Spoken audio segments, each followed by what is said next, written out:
Loans, mortgage loans, business loans సులభంగా government private banks నుండి ఇప్పించబడును. ప్రసాద్ గారు కొన్ని విషయాలు చెప్పారు. మామూలుగా చెత్తలో మనం చూస్తే పొడి చెత్త, తడి చెత్త ఇవన్నీ కూడా మనం వేస్తున్నాం. దాన్ని సెగ్రిగేట్ చేసి రీసైక్లింగ్ పంపించాల్సిన అవసరం ఉంది. అవసరమే డెబ్రీస్ మనం కొట్టి గోడలన్నీ కూడా ఇచ్చేసినప్పుడు అది ఎంత ఎత్తకపోయి రోడ్డు మీద వేస్తే ఆ రోడ్డు అంతా కూడా అధ్వానంగా ఉండే పరిస్థితి వస్తుంది. అందుకని ఇవన్నిటికి కూడా ఒక సొల్యూషన్ ఇచ్చాం, పరిష్కార మార్గం చూపించాం. స్వచ్ఛాంధ్రప్రదేశ్ స్ఫూర్తితో మనం ముందుకు పోయాం. మీరు చూస్తే వారు చల్లపల్లిలో ఓడిఎఫ్ చేశారు.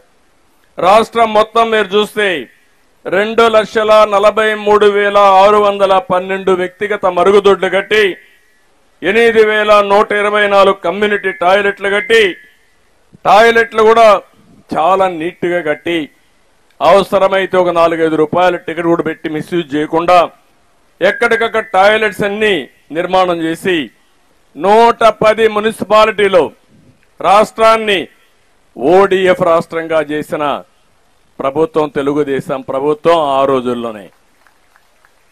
అలాంటి ఓడిఎఫ్ చేసినాక ఓడిఎఫ్ ప్లస్కి వెళ్ళాలి. అక్కడే సమస్యలు క్రియేట్ చేశారు. ఈ రోజు ఈ విధంగా చెత్త చూస్తే రాష్ట్రం మొత్తం 85 లక్షల మెట్రిక్ టన్నులు కుప్పలు కుప్పలుగా, గుట్టలు గుట్టలుగా చెత్తంతా పేరకపోయింది. నేను ఇప్పుడే మా మంత్రిని అడిగా, నారాయణ గారు ఎన్ని రోజులు పడుతుందని అడిగా. సార్ 2 ఏళ్లు పడుతుంది అన్నాడు. 2 ఏళ్లు పడితే మనం పనిచేసినట్టు కాదు. 365 రోజుల్లో మొత్తం చెత్తంతా క్లీన్ చేసే బాధ్యత మీకు అప్పచెప్తున్నానని నారాయణ గారికి ఇప్పుడే ఆదేశాలు ఇచ్చాను. అంటే గడిచిన ప్రభుత్వం పేర్చిన చెత్త ప్రభుత్వం 85 లక్షల మెట్రిక్ టన్నులు ఇంకా మిగిలింది. మీకు కోపం రాలా? ఇంకా వాళ్ళు సిగ్గు లేకుండా రోడ్డు మీద మాట్లాడుతూ ఉంటారు. అందుకే ఆ రోజు చెప్పా, ఎన్నికల కంటే ముందు చెత్త ప్రభుత్వం అని. చెత్త మీద పన్నేశారు కానీ చెత్త మాత్రం తొలగించలేదు.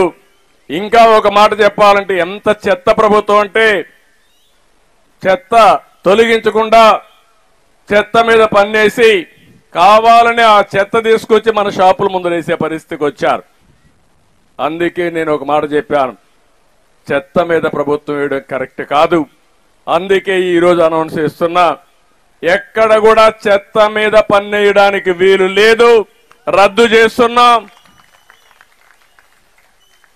ఈ రోజు నుంచి ఎక్కడ కలెక్ట్ చేయొద్దని మా మంత్రులకు వాళ్ళకి ఆదేశాలు ఇస్తున్నాను.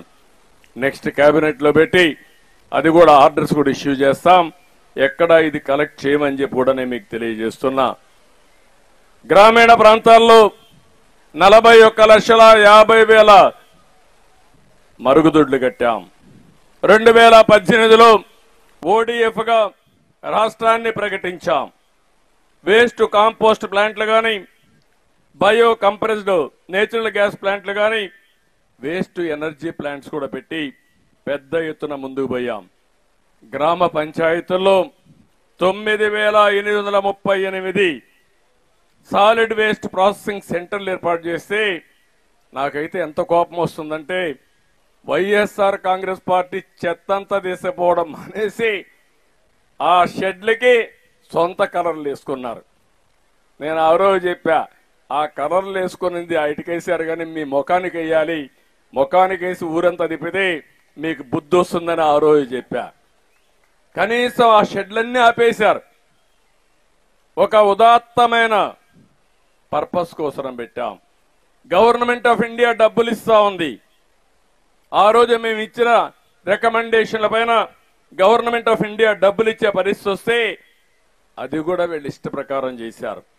ఆ రోజు Visakhapatnam, Vijayawada, Guntur 2 energy to waste అంటే వేస్ట్ నుంచి కరెంటు ఉత్పత్తి చేసే ప్లాంట్స్ పెట్టాం.